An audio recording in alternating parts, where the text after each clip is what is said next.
बिहार में नई सरकार का गठन हो चुका है, लेकिन सत्ता परिवर्तन के बाद जो तस्वीरें सामने आ रही हैं बिहार से, वह सीधे सीधे जनता के साथ धोखे की कहानी बयां कर रही है।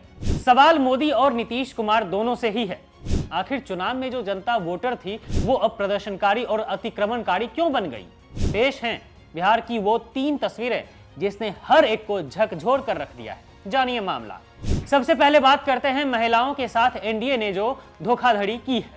यह तस्वीर है नवादा की, जहां सैकड़ों महिलाएं सड़क पर प्रदर्शन करने को मजबूर हैं। याद कीजिए, चुनाव से ठीक पहले सीएम महिला रोजगार योजना के तहत 10,000 रुपया देने का वादा किया गया था। वोट बटोरने के लिए कुछ लोगों के खातों में पैसे डाले भी गए, लेकिन अब जब गद्दी मिल चुकी है तो महिलाओं को 10,000 रुपये देने का वो वादा पूरा नहीं हुआ। इन महिलाओं का आरोप है कि फॉर्म भरवाए गए, फीस वसूली गई, लेकिन खाते में 1 रुपया तक नहीं आया। इस धोखे पर यूपी के पूर्व मुख्यमंत्री अखिलेश यादव ने ट्वीट कर बीजेपी को घेरा है। उन्होंने लिखा है, मतलब निकल गया है तो पहचानते ही नहीं। अब भाजपाइयों के लिए गली गली ये गीत गाया जाएगा और उनसे 10,000 का हिसाब भी मांगा जाएगा। ध्यान रहे, ऐसी ही स्थिति दिल्ली में 2500 रुपये के वादे और राजस्थान में 450 रुपये के गैस सिलेंडर के वादे को लेकर भी है, जो चुनाव जीतने के बाद हवा हो गए। जनता का सीधा सवाल है, क्या वादे सिर्फ वोट लेने के टूल थे?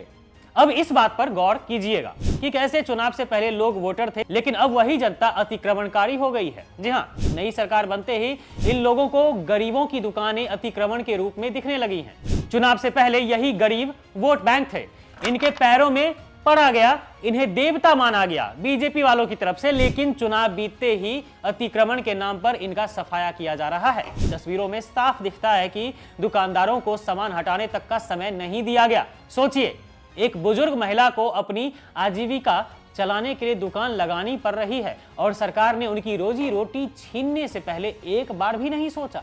यह सिर्फ एक जगह की कहानी नहीं है दोस्तों, पूरे बिहार में बुलडोजर के जरिए दुकानदारों की आजीविका को ध्वस्त किया जा रहा है। लोगों में सरकार के इस उदासीन रवैये को लेकर भारी आक्रोश है। जिनकी पूरी जिंदगी इन दुकानों पर निर्भर थी, उनके लिए यह फैसला किसी सदमे से कम नहीं है। क्या सरकार को गरीबों के पुनर्वास से पहले उनकी आजीविका को इस तरह से छीनना उचित है? यह एक बड़ा सवाल है दोस्तों। अब आप इस पर गौर कीजिएगा। यह तस्वीर नीतीश सरकार के सुशासन के दावों की पोल खोलती है।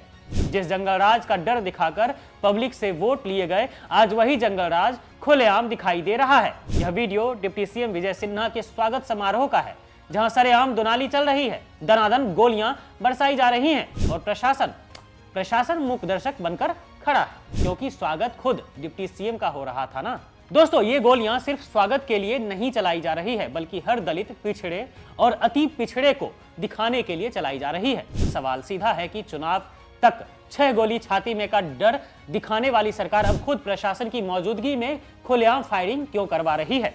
दोस्तों, साफ है, बीजेपी और नीतीश कुमार को सिर्फ वोट से मतलब है। सरकार बनते ही ये लोग अपना असली चरित्र दिखाने लग गए हैं।